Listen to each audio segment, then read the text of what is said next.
ทักทายสบายดีพี่น้องอยู่กับซองตามภาษาบ้านเฮาคือเก่ามื้อนี้มาเอาถ่านออกพี่น้องกะสิประมาณนี้เนาะอยู่ในเตาหลังจากเฮาเผาไว้ตั้งโดดแล้วพี่น้อง ก่อนหน้าฝนเนาะเฮาเผาไว้แล้วก็หน้าฝนแล้วก็บ่ได้เฮ็ดกลับมาเบิ่งถ่านพี่น้องห้าวต้องๆเลยพี่น้องเอาบ่อันนี้เป็นถ่านไม่รวมนะพี่น้องเด้อ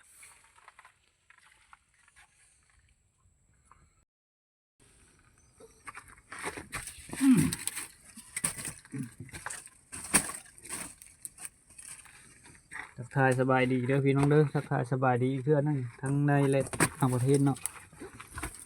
ฝากเป็นกำลังใจกดติดตามกดไลค์กดแชร์อย่าลืม Subscribe ให้หน่อยเด้อพี่น้องให้คนบ้านนอกของนาเฮ็ดคลิปนี่พี่น้องอันนี้ก็สิเป็นเต่า3 เมตรเนาะทางในเนาะพี่น้องท่านก็สิประมาณนี้เลย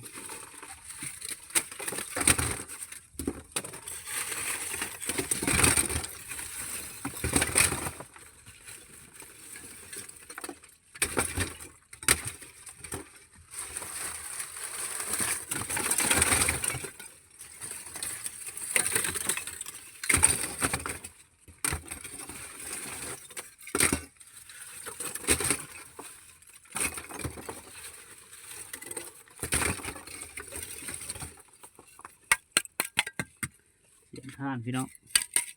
ครับบ่มันมืดเนาะเลยใส่โคมเนาะพี่น้องเนาะ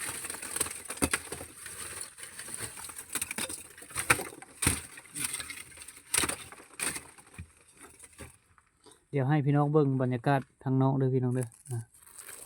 ที่เอาออกเลยพี่น้องก็สิได้ประมาณนี้เนาะเบิ่งเนื้อท่านเด้อพี่น้อง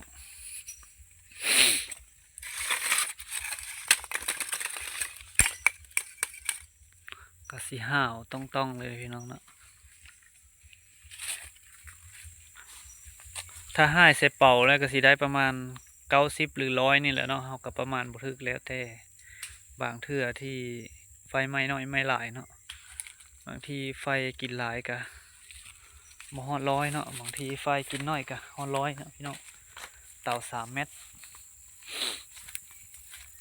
ลึกก็ประมาณขุดลงกับประมาณ1 เมตรเนาะ